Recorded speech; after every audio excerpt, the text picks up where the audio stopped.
반갑습니다. 코로나 와중에 또 이렇게 공부를 열심히 하시겠다고 저를 불러주셔서 감사하고요.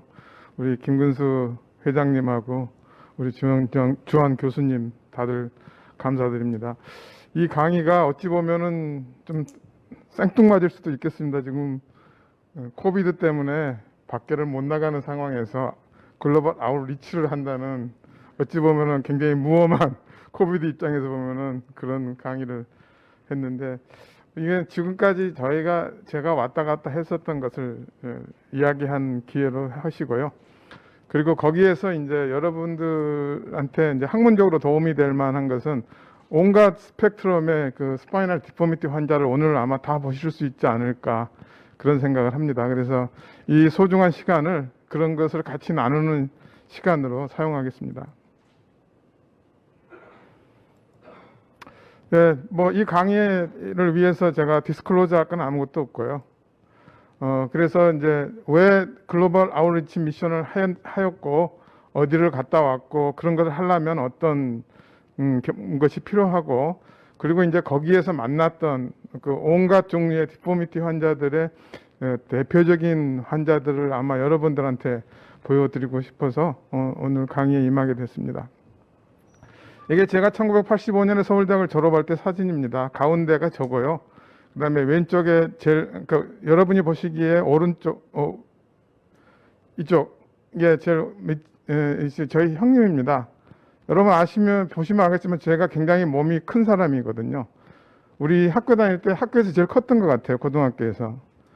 근데 저희 형님은 항상 제일 작은 사람이었어요. 보시면 알겠지만은 제 어깨에도 오지 않은 사람이었고, 지금 저보다 5살이면 66세이신데 지금 몸무게가 평생을 40kg를 넘어보지 못했던 분이시거든요.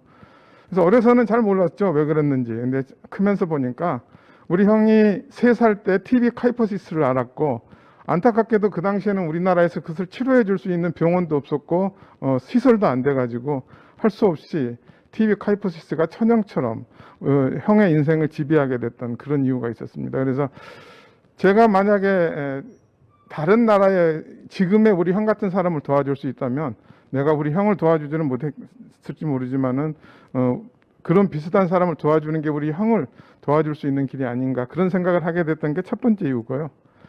그 다음에 두 번째 이유는 코스타리카라는 나라에 제가 2001년하고 2002년에 그 교회에서 가는 미션을 따라가게 됐는데, 그래서 제가 의사로서 했던 것은 아픈 사람을 치료해주고 그런 거였습니다. 근데 이 코스타리카라는 나라에서 공항에서 수도에서 그 동네까지 가는데 95km인데 시간상으로 한 4시간이 걸리더라고요.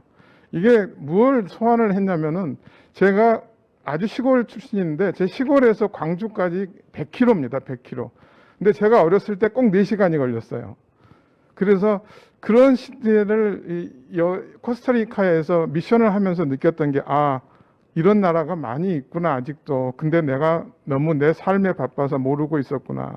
그런 생각을 하게 됐던 게 그 다음 이유가 될 거고요. 그러고 나서 우리나라 역사를 보니까 여러분이 역사책에서 많이 배웠던 알렌 박사니 어비슨 박사니 세브란스 이런 분들이 우리나라의 의료를 시작하게 했다라는 그런 걸 또 알게 됐고요. 전주 예수병원이라는 데서는 그 잉골드라는 분이 와서 이런 일을 해줬고, 그래서 우리는 굉장히 빚을 많이 진, 나라적으로 보면은 외국에 빚을 많이 졌구나, 이런 생각을 하게 됐습니다. 그러다가 여수하고 순천 사이에 있는 여천이라는 동네에 그 예양원이라는 데를 알게 됐는데, 거기에 서울대학 선배님이신 그 훌륭하신 분께서 이 병원에서 우리가 외국 사람들한테 받았던 수많은 것들을 이제는 갚고 있다라는 것을 알게 됐습니다. 그래서 우리나라에도 이렇게 훌륭하신 분이 계시는구나. 그래서 그러면 나는 뭐지? 이런 생각을 하게 됐던 것 같습니다. 그러다가 제가 미국에서 하스피탈 포 스페셜 서저리라는 데서 펠로우십을 하게 됐는데, 거기에 여기 이 흑인 의사 선생님이, 이분이 환자들이 보조기 같은 것이 끝나면은 꼭 달라 그러더라고요. 환자가 치료가 끝나면 목발도 달라 그러고 보조기도 달라 그러고, 저분 도대체 막 찢어지고 막 그런 보조기를 달라 그러지.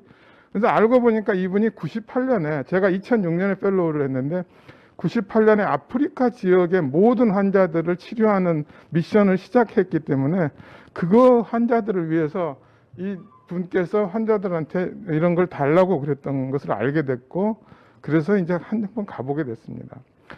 그리고 더욱 놀랐던 것은 이 친구가 펠로우십이 끝나자마자 그런 일을 시작을 했다는 거예요. 우리나라에서 펠로우십 끝나면 내 앞가림 하기도 바빴던 것 같은데 제가 이 친구는 펠로우십을 끝나자마자 파운데이션을 만들어 가지고 온 세상을 다니면서 이런 걸 하더라. 여기서 다시 한번 뒤통수를 한번 맞은 기분이 들었습니다. 나는 뭐지? 그런 생각을 하고 이제 세상을 보니까 세상에 가난한 나라들이 꽤 많다. 우리나라가 알고 보니까 엄청나게 부자더라. 이런 생각을 하게 되었습니다. 그래서 보면 아시겠지만은 하루에 1달러도 안 되는 돈으로 사는 2달러가 극한 빈곤이라고 말을 하던데 2달러가 안 되는 돈으로 70 내지 80% 인구가 사는 그런 나라들도 있다는 것을 알게 되었고 그런 나라들은 문제가 생겨도 수술을 할 수가 없었다는 것을 알게 되었습니다. 그래서 인구 10만 명당 의사 수를 보니까 가난한 나라에서는 한 명이 안 되는 거예요. 인구 10만 명에 한 명이. 그러니까 예를 들어서 말하면 서울이 1000만이라 그러면은 서울에 그렇게 많지 않은 의사가 있다라는 그런 이야기가 되고 그래서 아파도 수술을 못 하는데 불행하게도 전 세계 인구의 50%가 그렇다라는 것을 알게 되었습니다. 그러다가 우리 키박 선생님의 강의를 들었더니 지금 50억 인구들이 자기들이 필요할 때 전 세계가 75억이라고 그러지 않습니까? 그러니까 50억 인구가 자기가 필요할 때 수술을 못 받고 뭐 굉장히 그 선진국이라는 3분의 1에서 전 세계 수술의 4분의 3이 일어나고 가난한 나라 밑에 3분의 1에서는 6%밖에 안 되는 이런 심각한 불균형 상태가 있다는 것도 알게 되었습니다. 이런 시점에서 지금 우리나라가 좌측과 우측, 진보와 보수로 나눈 것처럼 의료인의 세계도 이런 식으로 나눠져 있는 걸 알게 됐습니다. 베이의 CEO께서 요즘 나오는 신약은 너무 비싼데 내가 이거 만든 거 돈 많은 사람들한테 위해서 만든 거지 가난한 사람 니들한테 만들어 주려고 만든 게 아니다라는 이런 시각도 가지고 있는 반면에 우리가 가지고 있는 불평등 중에 아플 때 치료받지 못하는 불평등이 가장 심하다라고 말하는 이런 좌우의 논리도 알게 됐는데 물론 저는 좌도 우도 아니고 의사이지만은 이 두 가지 생각을 다 가질 수밖에 없는 그런 상황이었다고 생각을 했습니다. 그래서 제가 콜롬비아 대학에서 일을 시작하면서부터 이제 이런 일을 하게 됐는데요. 제가 2년 전에 강의할 때 보니까 35군데인가 6군데를 다녀왔고 그 위에 4군데 한 40군데를 다녔던 것 같고요. 한 400명 가까운 환자를 치료하게 되었던 것 같습니다. 그래서 그런 이유 때문에 이제 이런 일을 시작하게 되었고 이런 일을 시작하는 데서 가장 기본적으로 필요했던 게 뭐냐면은 그 수술을 할 수 있는 그쪽에 병원이 있어야 됩니다. 그래서 어느 정도까지는 발전이 된 의료 환경이 있지 않으면은 저희들이 가서 수술을 할 수가 없는 상황이기 때문에 어느 정도는 필요한 조건을 갖춘 병원이 있어야 되고 물론 환자가 있어야 되고 거기에서 환자들을 치료할 수 있는 의료시설 의사가 있어야 되고 우리가 가서 도와줘서 그 사람들을 훈련시키면 아주 이상적인 조합이 된다는 생각을 하게 됐었고요. 그래서 여기가 아까 우리 그 보아치 선생님 오비라노 오이네바 보아치 선생님께서 만들었던 2004년에 이런 클리닉을 본인이 자기 돈으로 아프리카에 만들어서 온 아프리카 환자들을 모셔와 가지고 거기서 이제 수술을 하게 만드는 그런 상황이었습니다. 그 당시에는 콜레브라는 그 나라의 정부에서 운영하는 병원 같은 데를 이용을 했고요. 지금은 정년퇴직하신 다음에 가나에 돌아가서 병원을 아예 세우셔가지고 그 병원에서 이제 수술을 하게 되는 그런 단계로 넘어가십니다.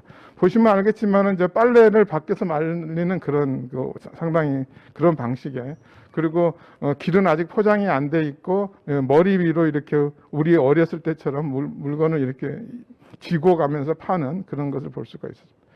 그 다음에 두 번째로 갔던 병원이 도미니칸 리퍼블릭의 수도가 산토도밍고인데 산토도밍고에 있는 병원에 가서 수술을 해줬던 그런 거고요. 여기서 보면은 이분들은 우리가 가지고 있는 이렇게 뭐 수술할 때 이렇게 뭐 다치는 그런 것도 없어가지고 그 플루이드 용액 그 보트를 2개를 해가지고 배 가슴 이렇게 골반에다 대가지고 자리를 잡고 그렇게 수술을 했던 거고, 이것은 사이공에서 그런 수술을 해줬던 상황이고요. 사이공의 병원에서 이런 수술을 했었던 기억이 있고요.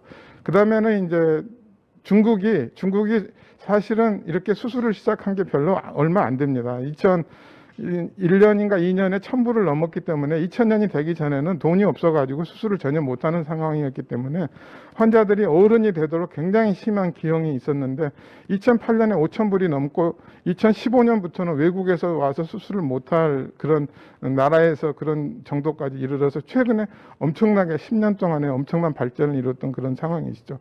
여기 보시는 것처럼 우리 전 세계에서 가장 심한 변형이 있는 데가 중국이 아닐까 싶고요. 지금은 아마 이런 변형들이 거의 없을 겁니다. 왜냐하면 중국에서 이런 환자를 수술한 지 10년이 됐고, 지금은 엄청나게 많은 병원에서 엄청나게 많은 수술을 하고 있기 때문에 지금은 이런 환자를 중국에서도 보기는 어려울 거라고 생각합니다. 그리고 이제 가장 최근에 갔던 곳이 미얀마라는 데인데, 보시는 것처럼 우리 교실 2개 정도, 어렸을 때 교실 2개 정도 칸에 이렇게 칸막이도 없이 환자들이 그냥 위에서 쳐다보면 이렇게 다 보이는 이런 상황의 병원에서 환자가 됐고요. 역시 전기 사정이 좋지 않아서 이렇게 수술하다가 보면 전기가 나가고, 사실 전기가 나가는 게 왜 의미가 저희들한테 심각하냐면은 스파이널 코드 모니터링을 하다가 갑자기 나가버리면은 그 다음에는 베이스라인이 안 잡히게 되면은 이게 환자가 마비가 온 건지 아닌지 알 수가 없는 거기 때문에 굉장히 심각한 그런 상황이 도래하게 됐습니다. 이런 여러 가지 병원에서 다녔을 때 가장 중요했던 것은 그 곳에 있는 선생님들입니다. 이분들이 적어도 수술을 이해하고 수술을 도울 수 있는 정도의 수준이 있어야 됐었고요. 그 다음에 이제 우리가 가는 사람들은 외과, 그러니까 서전도 있어야 되고, 레지던트들은 배우는 목적도 있지만은 앞으로의 볼런티어가 될 수 있는 자질을 주기 위해서 적극 참여를 하게 했고요. 그 다음에 마취과 선생님들하고 볼런티어들이 있습니다. 그리고 스파이널 코드 모니터링은 디포미티 수술에 필수적인 역할을 해야 되기 때문에 반드시 같이 가야 되는 그런 상황이었고, 미국에서는 다행히 보험 기부상에서 이런 데 나가는 모든 기구값은 전액 무료로 공급을 할 수가 있는 그런 제도적인 뒷받침이 있기 때문에 오히려 전혀 임플란트에 대해서는 걱정이 없었고, 각자가 자기 비행기 값하고 자기 호텔비만 가지고 가서 수술을 할 수가 있는 그런 시스템이 만들어질 수가 있었습니다. 그래서 대부분은 토요일 날 도착을 했고요. 월요일 날 환자들 수술을 할지 말지 스크리닝을 하고 스케줄을 잡고 그분들의 필요한 강의 같은 걸 하고, 월요일부터 금요일까지 이제 수술을 하게 되는데, 간단한 수술은 하루에 2개, 큰 수술은 하루에 1, 이렇게 해서 수술방에 따라서 수술방에 3개나 4개나 따라서 많으면 8개까지 수술을 할 수 있는 그런 상황이 됐고요. 그 다음날 이제 아침에 수술한 환자들 라운딩해서 문제 있는 거 없는가 있고, 문제가 있으면 다시 재수술을 할 수도 있고요. 아니면은 그냥 케어를 그냥 계속 할 수가 있었습니다. 그래서 보통은 금요일까지 수술하게 되면은 수술방 사정에 따라 다르지만 많으면 한 30케이스까지 수술을 할 수가 있었고요. 그리고 이제 토요일 날 회전 돌고 잘 움직이는 거 확인하고 이제 돌아오는 그런 일정이었습니다. 그래서 일주일이지만은 20개에서 30개 정도의 케이스를 소화할 수 있는 정도의 일정이기 때문에 적지 않은 환자를 볼 수가 있었던 것입니다. 이 경우는 이제 30명을 일주일을 가기 전에 그쪽 선생님이랑 연락을 해가지고 스케줄을 잡아놓고, 실제 이제 가서 보니까 수술을 못할 사람과 할 사람으로 나눠지고, 그래서 못할 사람은 빼고 해서 일주일 동안 했더니 한 24개 정도 했다, 뭐 그런 경우입니다. 그 다음에 이제 여러 가지 디포미티에 대해서 강의하는, 아까 말씀드린 뭐 로도시스를 얼마를 해야 되느냐부터 시작해서 뭐 수술 어디서부터 어디까지 퓨전 레벨을 어떻게 정하느냐 이런 것들도 하고, 그 다음날 아침에 이렇게 회진을 돌고, 그리고 이제 오후에는 5시 이후에는 또 시간이 나니까 그 지방의 문화를 좀 보기 위해서 악어 목을 치고 뱀을 보고 뭐 이런 것도 즐길 수 있는 시간이 되고요. 그 다음에 이제 대개 이제 금요일 날이면은 그분들이 되게 파티를 열어줘가지고 이렇게 여러 가지 파티를 합니다. 여기 여러분들이 아시는 얼굴들이 좀 있을 겁니다. 여기 현승재 선생도 있고 최일 선생도 있고, 여기 갑자기 이름이 생각이 안 나요. 우리 아산병원에, 그 다음에 우리 고려대학에, 그 다음에 우리 정 선생님도 그렇죠. 여기 다 우리 신경외과 학회 분들이고, 여기 정형외과. 이 친구는 마운틴 사이나이에 있는 샘 조죠. 정형외과고, 이 친구도 정형외과고.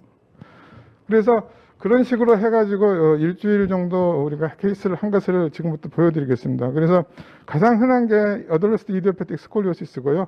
보통 제일 작은 각도가 50도에서 70도인데 보시는 것처럼 50도에서 70도는 이렇게 눕혀놓으면 되게 다 펴지기 때문에 큰 문제 없이 뭐 임플란트 나사 많이 안 박아도 이렇게 잘 교정이 잘 해결이 되는 걸 알 수가 있고요. 그다음에 이제 조금 많아지면 90도, 100도 정도 되면 조금 리지드하게 되는데 이 아이는 태어날 때 아멜리아, 뭐 포코멜리아 그런 말 하죠. 이 팔 없이 태어난 아이인데 엎친 데 덮친 격으로 스콜리오시스까지 심해서 수술을 했던 그런 경우고요. 수술 전후에 사진을 보여주고 있습니다.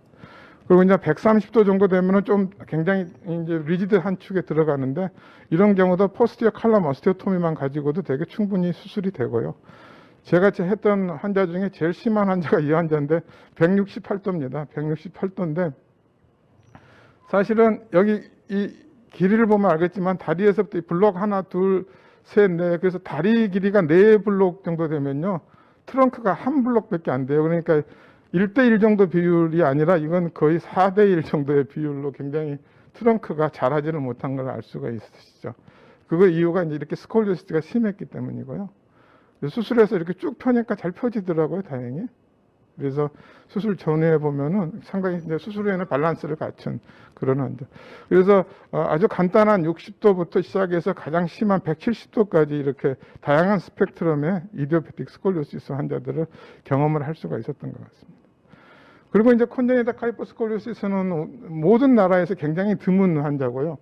우리나라 같은 경우에는 거의 모릅니다. 그래서 본 적이 없기 때문에 척추를 전공하신 선생님들도 무슨 말을 해줘야 될지를 몰라가지고 시기를 놓치는 경우가 많습니다.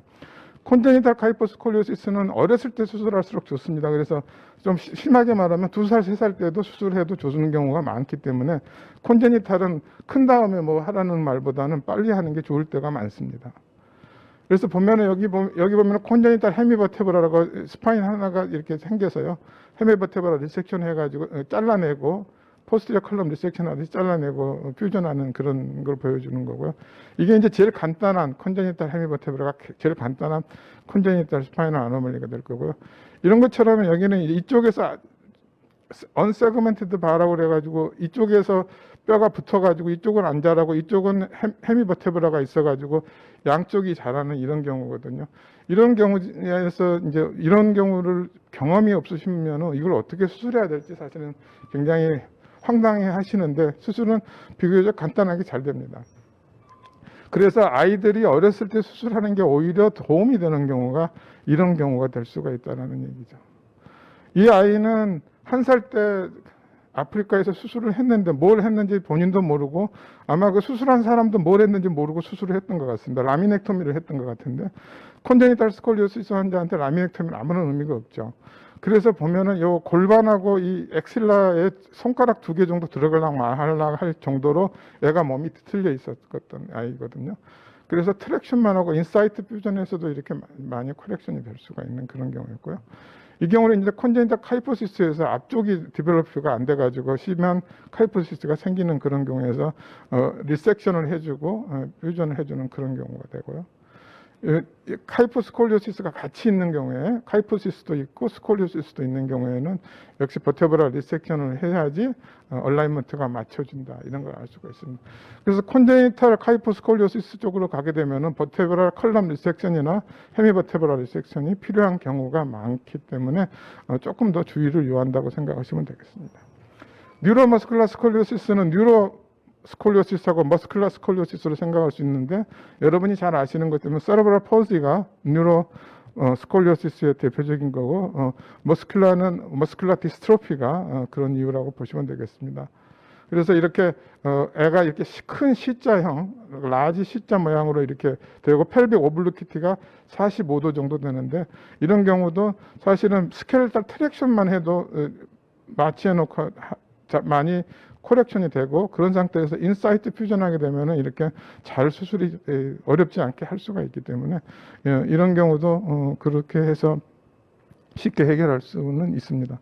또 이제 머스큘러 디스트로피가 이런 경우에는 온 가족이 이런 문제를 일으켰는데 보시면 카이포시스가 121도에 스콜리오시스가 115도 이래서 보통 우리가 이거 합쳐가지고 236도 디포미티 이런 말을 쓰는데요.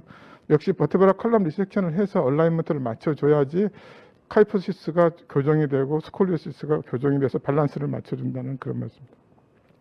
그래서 뉴로머스쿨러 스콜리오시스는 빨리 수술하게 되면은 사실은 이렇게까지 큰 컬럼 리섹션이나 이런 것까지는 되기가 필요가 없는데 이제 늦어지는 경우에는 이런 게 필요한 경우가 있습니다.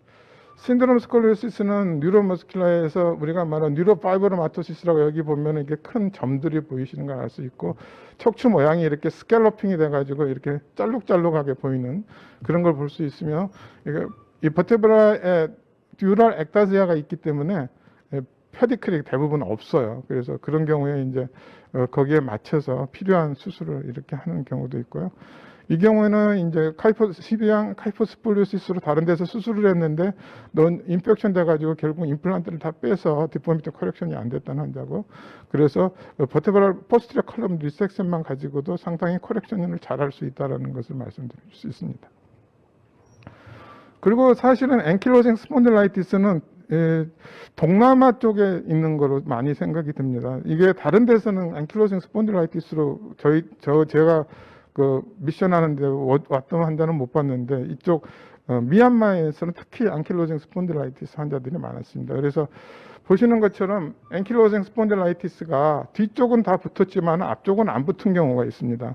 이런 경우에는 이제 우리가 말하는 스미스 피터슨이나 폰티만 해줘도 커렉션이 아주 잘 됩니다. 그래서 버테브라 컬럼 리섹션, 페디클 서브트랙션이나 컬럼 리섹션까지 필요 없고 그 포스티리어의 폰티어 수술만 해도 이렇게 커렉션이 아주 잘 되는 것을 알 수가 있습니다. 그렇지만 이제 심하게 앞뒤가 다 붙어버리는 경우에는 그런 수술로 안 되고요. 역시 페디클 서브트랙션 어스테톰이라는 수술을 해야만 커렉션이 될 수 있고 그래야지 이 배의 주름이 없어지고 얼굴이 친 브라우 앵글이 퍼펜디큘러하게 될 수 있는 걸 알 수 있습니다. 아주 심할 때는 한 곳의 PSO로 부족해가지고요. 이렇게 눕히기도 어려운 경우가 있고 정말 심한 환자는요.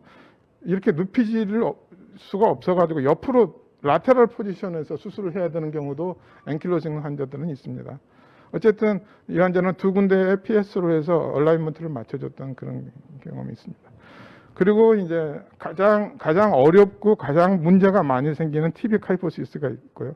TB 카이포시스는 포스트 TB가 아니고 그냥 TB 파라플레지아인 경우에는 퍼스에 의해서 스파이널 코드 컴프레션으로 인한 파라플레지아이기 때문에 여기에 다 버테브럴 바디 리섹션을 하고 포스티리어에서 컬럼 리섹션을 해서 케이지를 넣어주는 그런 방법으로 해서 포스티리어 온리 어프로치로도 할 수 있고 포스티리어 앤드 엔티리어 뭐 그건 본인이 필요한 것을 가지고 원하시는 거 익숙한 것을 가지고 보통 하시면 될 것 같고요.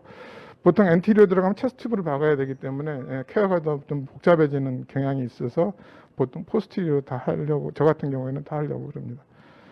스콜리오시스 환자한테 TB가 있으면은 TB 카이포시스가 동반되면 이렇게 됩니다.